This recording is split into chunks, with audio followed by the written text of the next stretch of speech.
Máme pred sebou test matematiky formu A z celoslovenského testovania žiakov 8. ročníka základných škôl a tercie 8 ročných gymnázií pre školský rok 2019-2020.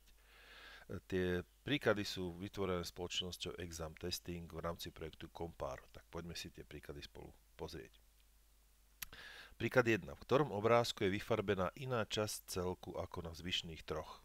Zvyšných štyroch. Troch? Aha, pardon, zvyšných troch, jasne však. Jeden je iný. No, tu máme 8 častí, vyfarbené sú 2, takže 2 osminy po úprave, 1/4. Tu na keď sa pozrieme, tak to je ako klasická pizza rozdelená na 8 častí. To sú 3 osminy, raz, dva, hej, 3 osminy, no to už vidím. Tak skúsme ešte tento jeden pozrieť pre istotu, ale vyzerá to, že to bude C. Keď tento bude 1/4, tak to je tento, nemusíme strácať čas. Raz, dva, 3, takže dokopy ich je 12, vyfarbené sú 3, takže po úprave 1/4. Takže tento je iný, C-čkový, 1C. Príklad 2. Prvý deň prečítala Mirka tretinu knihy, druhý deň pätinu a tretí deň šestinu knihy. Akú časť knihy má ešte neprečítanú? Keď je ten príklad zostavený takto, to znamená, že vždy je vyjadrená časť z celej tej knihy, z celého toho celku, tak sa to oplatí počítať, takže spočítame tie zlomky jednotlivé. Hej, myslím, keby bol ten príklad daný tak, že napríklad Mirka prečítala tretinu knihy, druhý deň štvrtinu zo zvyšku, čo je zostalo, hej, tak tedy sa to inak robí. Ale keď to je takto zadané, tak ozaj sa nám to oplatí spočítať takto. Pozrite si, nebudem tam písať ani vôbec x, takže prečíta tretinu knihy, potom prečítala pätinu knihy a potom prečítala šestinu knihy. Tak dáme si to na spoločného menovateľa, to bude zrejme najmenšie 30. Takže z trojky na 30 to je 10, plus z 5 na 30 to je 6 a zo 6 na 30 to je 5. Takže keď to spolu spočítame, to je 21 30. Prečítala z tej knihy, takže jej ostáva prečítať 9 30 a to po úprave, keď to vydelíme tromi, to sú 3 desatiny. Je tu taká možnosť. Takže 2B. Pekný príkladíček. Sofia odliala z džúsu vo fľaši najprv tretinu jeho objemu, neskôr polovicu. Aha, vidíte, to je to. To je to, o čo som hovoril. Takže Sofia odliala z džúsu vo fľaši najskôr jeho objemu tretinu a neskôr polovicu zvyšku. Aká časť objemu džúsu zostala vo fľaši? Ja by som to dal na šestine. Máme tam tretinu, máme tam polovicu, skúsme. Takže máme, povedzme, niečo takéto. Toto bude ten džús, ja si to takto rozdelím. Takže Sofia odliala z džúsu vo fľaši najprv jeho tretinu. Takže toto je tá tretina, hej. Klasicky, ako z Mercedesu, z neznámeho loga. A neskôr polovicu zvyšku. No keďže už som to ja dopredu takto rozdiel na šestiny, tak toto je ten zvyšok, teraz táto biela časť. Tak polovica z neho je toto vybodkované. Takže toto je zostalo. V našom prípade sú tu teda dve šestiny, ale keď sa na to pozriete, tak vidíte, že to je vlastne opäť 1/3 nám tam ostala. Takže odpoveď bude 3A. To bol dobrý príkladíček tiež. Teraz ideme ďalej. Ktoré z čísel, ktoré tu sú, tie zlomky, je na číselnej osi znázornené na nesprávnom mieste? Ja začnem klasicky od Dčka. Takže 17 štvrtín. Upravím si 17 štvrtín. Keby som si 17 štvrtín upravil na zlomok, tak to je na zmiešané číslo, tak to je 4,1 štvrtina. Toto je 4, je to rozdelené na štvrtiny, takže toto je 4,3 štvrtiny by to malo byť. Takže toto je v poriadku. Ktoré je zlé? 8 tretín. Tak keď sa pozrieme na 8 tretín, počkajte, 4,17 je na nesprávnom mieste. Pozriem sa ešte raz. Takže toto je teraz 8 tretín. 8 tretín, keď upravíme, to je 2,2 tretiny. To je dobre. Počkajte, ja som mal nájsť, čo je zle. No toto je na zlom mieste. Dobre, už to dopočítam. 10 tretín, keď upravíme, to je 3,1 tretina, to je v poriadku. 7 polovíc, už rozumiem, zle som pochopil zadanie. 7 polovíc, keď to je 3,1 polovica, to je tiež správne. Takže toto je síce 17 štvrtín, upravím, že to je 4,1 štvrtina, ale toto je na pozícii, ako som povedal, 4,3 štvrtín, takže tuto malo byť 4,1 štvrtina. Takže toto D je nesprávne. Peťka. Medzi 800 žiakmi istej základnej školy urobili prieskum, akým spôsobom sa dopravujú do školy. Výsledky prieskumu znázorňuje kruhový diagram. Koľko žiakov cestuje do školy nejakým dopravným prostriedkom. Takže máme tu, že idú pešo, vlakom, autobusom, autom. No, podľa mňa najšikovnejšie bolo zistiť, koľko žiakov chodí pešo a tí ostatní idú dopravným prostriedkom. Takže to bolo také najrýchlejšie riešenie. Takže máme, že 100% je 800 žiakov, to je priama úmera, tu nemáme čo vymýšľať. 800 žiakov, takže koľko je to? Počkajte, 24,5. Tak moje oči. Nevieme. X, keďže je to priama úmera, tak tieto dve násobím, týmto to delím. Takže to je 24,5 krát 800 deleno 100 a to je. No ukáž sa, 24. Čiže 24,5 krát 800 delené 100 je 196. To znamená, že 196 žiakov chodí peši, takže keď od 800 žiakov odrátame 196, to je 4, no to bude 604. Takže odpoveď bude 5C na parádu. Šestka. V jednom vagóne vlakovej súpravy sa v istej chvíli viezlo 80 ľudí, z nich 54 sedelo, ostatní stáli. Koľko percent ľudí v tomto vagóne stálo? To je taký pohodičkový príklad na percentá, opäť máme, takže 100% je 80 ľudí. Keďže 54 sedelo, nás nezaujímajú tí, čo sedia, ale tí, čo stáli. Takže sú dve možnosti také základné, ako to môžeme vyrátať. Prvá je teda takáto, že to vyrátam na tých 54 ľudí. Keďže to je priama úmera, tieto dve násobím, týmto delím, takže to bude 100 krát 54 lomeno 80. Takže to bude mať vlastne 5400 deleno 80, to je 67,5%. Ale pozor, tu je taká možnosť, ale toto číslo vyjadruje, koľko ľudí sedelo. Takže keď ja chcem zistiť, koľko stáli, tak od 100% musím odpočítať tých 67,50. A to bude, to je 32,50. 32,5, tak, percenta, 50. Keby som to chcel vypočítať priamo, toto číslo, tak by som si musel povedať, že dobre, tak 100% je 80 ľudí. Koľko ľudí teda stálo? Tak keď 54 sedelo, tak ja to musím vypočítať na 26 ľudí. Hej? Keď ich tam bolo spolu 80 a 54 sedelo, tak ten zvyšok musel stáť. Takže toto keď vyrátame, čiže 26 krát 100 deleno 80, 26 krát 100 deleno 80 je neuveriteľných 32,5%, takže odpoveď je 6B. Sedmička. Do triedy chodí 24 žiakov, z nich 25% nosí okuliare, tretinu žiakov s okuliarmi tvoria dievčatá. Koľko chlapcov z tejto triedy nosí okuliare? To je veľmi pekný príklad a to sa dá v podstate vypočítať možno aj z hlavy.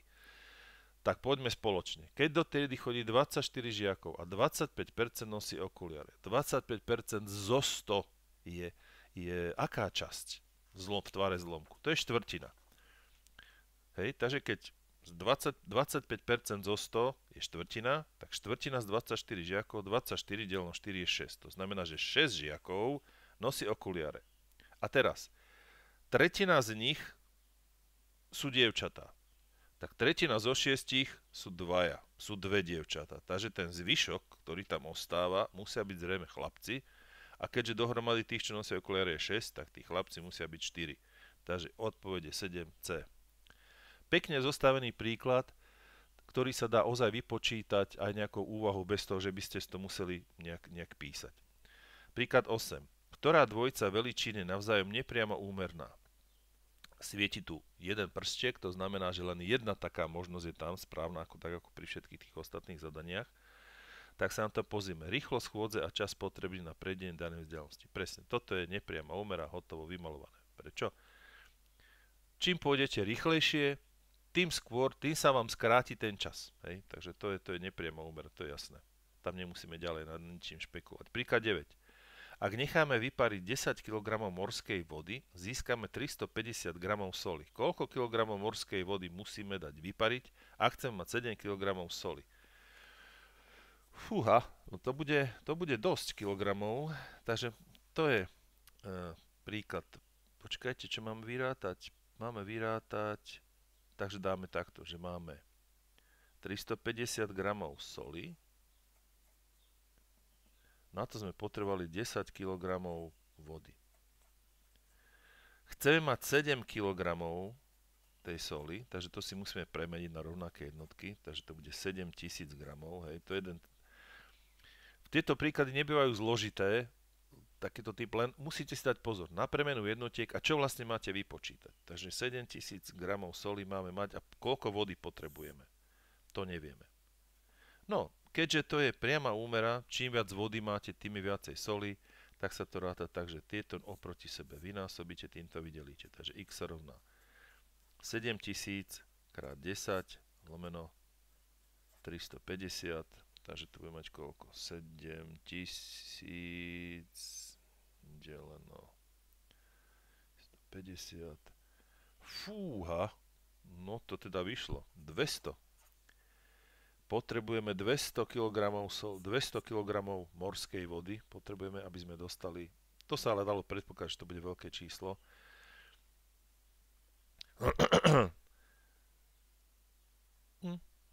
To už tak vyzerá. Dobre, to je jasné. Takže toto mám vypočítané. Môžeme ísť ďalej. Celkom rýchlo to teraz ide. No uvidíme, už sa spomalíme. Tak desina. Dojami v tvare kvádra s rozmermi 2 m, 5 m, 8 m nasypali 60 m kubických štrku. Na koľko percent zasypali? To je výborný príklad. Takže máme nejaký kváder. Je to jedno, aké máme tie rozmery, tady dáme to. Ja to dám skôr takto, že leží. Dobre. Čiže 8, 5 a vysoký je 2, aby nám to pre istotu nespadlo. Musíme vyrátať jeho objem.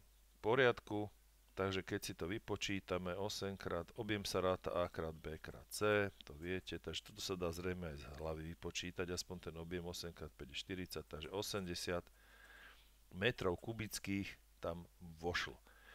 Zasypali sme ju, tak to je úplne v pohodičke z hlavy, zasypali sme 60 metrov kubických, tak keď si to teraz predstavíte, poviem to takto na hulváta, že toto je tých 80, a rozdelím si to takto na 4 časti, to je 20, 40, 60, 80, hej, tak to by bol ten objem, takýto pomocný obrázok som si dal a potiaľ to je to nasypané. Takže to je koľko, to je aká časť?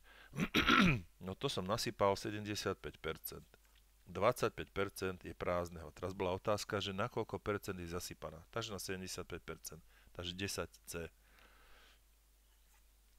Alebo dalo sa to riešiť aj priamo v úmeru, teda nejak cez takú priamu úmeru, takže by ste si napísali, že 80 metrov kubických je 100%, 60 metrov kubických nevieme, takže priamo v úmeru by ste mali 60 krát 100 deleno 80, hej, a tým by ste dostali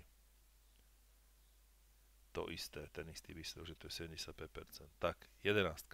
Jedna stena kocky má obvod 160 cm. Aký povrch má táto kocka? To je dobre vymyslené. Zaujímavý príkladiček. Chrumkavý. Takže máme nejakú kocku. Kocka K. Ktorá má jedna stena, povedzme, že táto predná, môžem si vybrať hociktorú z tých stien.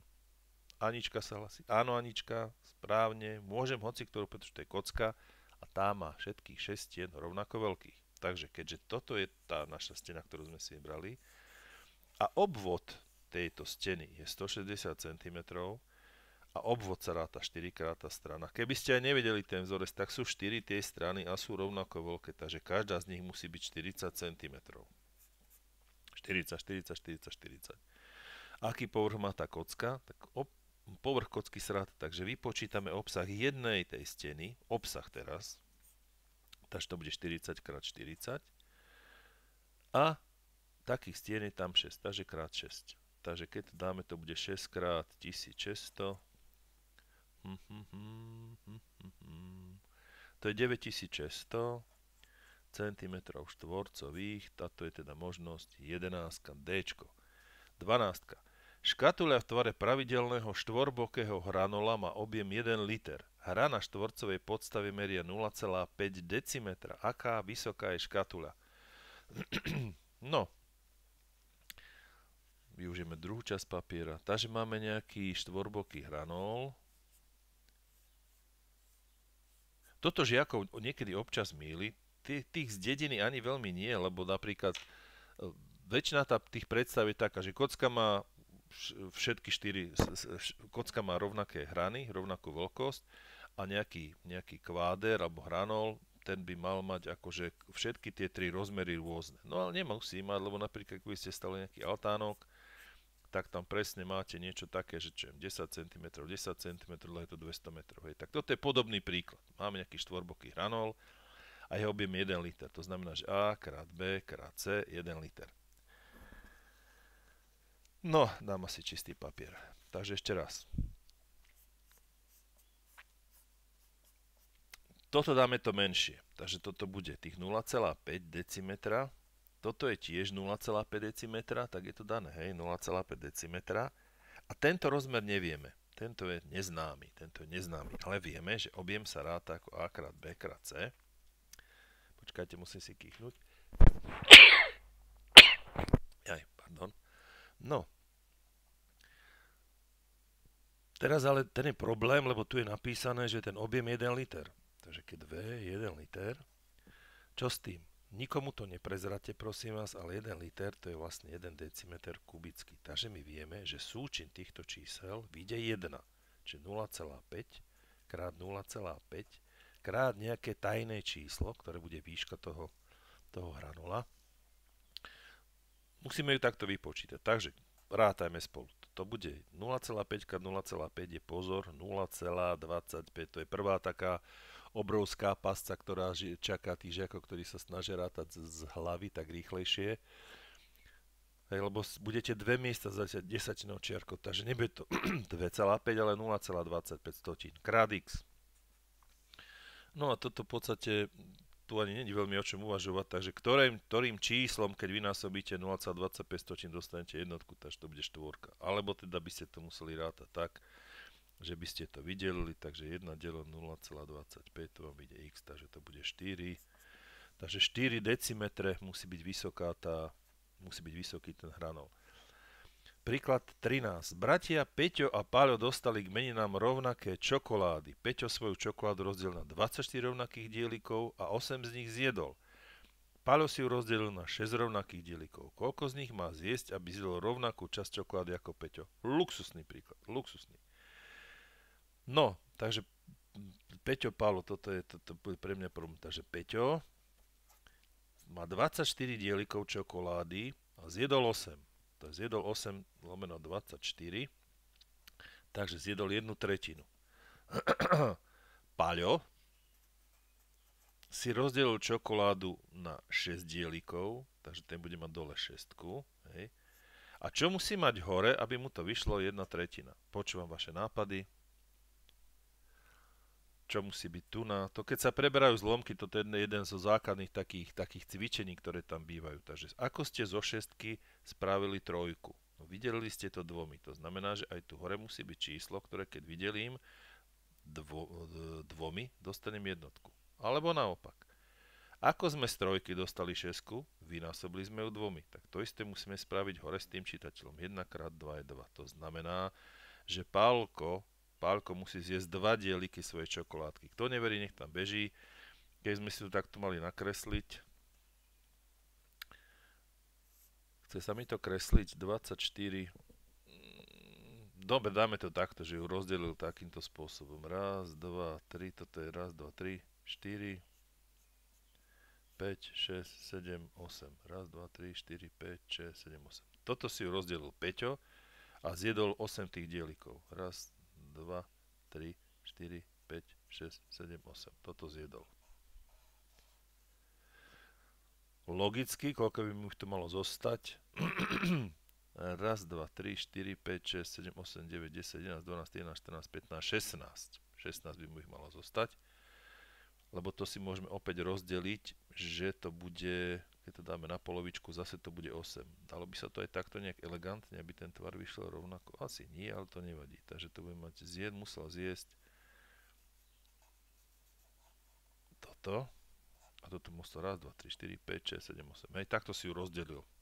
Možno si ju rozdelil, tiež mohol som to vyriešiť inak, mohol som to rozdeliť, že zjedol toto. Bolo to jednoduchšie. Jasne, však tak odlomí z čokolády. Nie, a toto mu ostane. Ostalo mu toto. Pálo, keďže mal čokoládu, to bol asi nejaký taký... Mohli by sme to spraviť, že mal takýto istý typ čokolády, ale si ju rozdelil teda na 6 častí. Keby bola takáto maličká.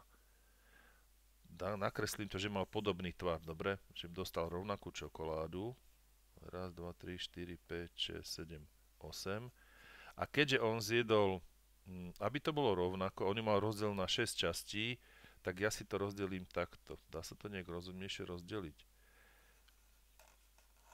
4, 4, takto to vyškakám, že 4, hej, takto si to rozdelil, že si bude odlamovať takéto štvorky. Čiže rozdelil to na 6 takýchto častí. No a aby zjedol toto isté množstvo, tak on si musí odlomiť dva také isté kúsky. Dve tie štvorky. A teraz je jedno, to je na tej matematike so zlomkami pekné, že nemusí zjesť tieto 4. On si mohol odlomiť takto, nejak špeciálne to mohol nalámať, mohol zjesť aj tieto 4 kúsky. Ja v podstate zjedol 8, ako zjedol ten 5. Keby mali rovnaký tvar čokolády, hej, takže odpoveď, aby som sa tu nezamotal, čiže odpoveď bola 2. 14. V súkolesí má menšie koleso priemer 20 cm a väčšie 60 cm. Koľkokrát sa otočí väčšie koleso, kým sa menšie koleso otočí 30 krát? Cyklisti v tom majú jasno. Takže máme malé je 20. Malé bude 20. Väčšie 60. A teraz máme keď sa väčšie, kým sa menšie otočí. Takže malé, čiže keď je malé 20 a otočí sa 30 krát, keď je veľké 60, koľkokrát sa otočí. No počúvam vaše odpovede. To je nepriama úmera. Hej. To je klasické na bicykli, však to poznáte, takže tu je to jednoduché. V nepriamej úmere sa rád násobia tieto dve čísla, týmto sa to delí, takže to je 20 krát 30 deleno 60, takže to je 600 deleno 60, takže to je 10. 10 krát sa otočí to druhé koliesko. No a máme tu posledný príklad, lebo už aj fixka moja končí. No už som sa bál, že nebudem čo takéto. Takže Lukáš zabudol PIN svojho mobilu. Pamätá si iba, že to bolo štvorciferné číslo, v ktorom boli číslice 1, 3, 5, 7, 1, 3, 5 a 7. Nepamätá si však, v akom boli poradí. Koľko rôznych čísel pripadá do úvahy ako PIN Lukášovho mobilu. No, teraz treba porozmýšľať, či sa tie čísla mohli opakovať, tie číslice, alebo nie. Ale z tohto zadania je zrejme, že sa opakovať nemohli. Lebo tam tie 4 číslice boli. Takže keby tam bolo, že niektoré z nich, áno, tak vtedy by to mohlo byť napríklad, že 1, 1, hej, ale tu je napísané, že vie, že boli tam tieto 4 číslice. Takže musel použiť presne tieto 4 a nesmeli sa opakovať. Tak ako na to? Ak neviete, tak ľahká pomôcka. Začnem jednotkou. Keby mal prvú jednotku, za ňou môže mať 3, 5 alebo 7. Hej, to máme prvé číslo, druhé číslo. Teraz za tou 3 by mohlo byť čo? 5 alebo 7. Za 5 by mohla byť čo? 3 alebo 7. A za 7, áno, Miško sa hlási, presne ako hovoríš, 3 alebo 5. A pokračujeme tu. Takže máme 1, 3, 5, takže tu už môže byť len 7. 1, 3, 7, tu môže byť len 5. 1, 5, 3, 7, 1, 5, 7, 3, 1, 7, 3, 5, 1, 7, 5, 3. To sú všetky možnosti, keby prvá číslica bola jednotka. Keďže je ich 6 A tie čísla, ktoré môže použiť sú jednotka, trojka, päťka a sedmička sú 4, takže to je 6 krát 4 je 24 možností, aký pin by mohol mať. To by zvládol, myslím. Sice počkajte, tam je počet pokusov. Takže 24. Držím mu palce. Príklady napínavé. Toto bolo fajn. Čo sa mi ešte tak páčilo, ktorý bol taký dobrý. Toto bolo výborne vymyslené, s tým som sa teda ešte nestretol s takýmto zadaním zaujímavým. Aj tá čokoláda bola dobrá. Začínalo sa tak zľahka, na konci sa pritvrdilo, takže čo sme tu ešte mali? Aha, okuliare. Ten príklad, tento typ mám rád, to ja dávam takéto podobné príklady, to sa mi páčilo. Tuto pozor, treba čo máte počítať, hej. Toto sme mali. A čo tu ešte bolo? Aha, to bolo fajn, že tieto dva príklady boli za sebou, to sa mi páčilo, lebo toto bol taký ten jednoduchší typ a tu si bol treba dať pozor, tu už sa išlo na ten zvyšok. Dobre, počítajte, tešte sa, ďakujem spoločnosti Exam Testing, že som si tie príklady mohol prepočítať. Čaute.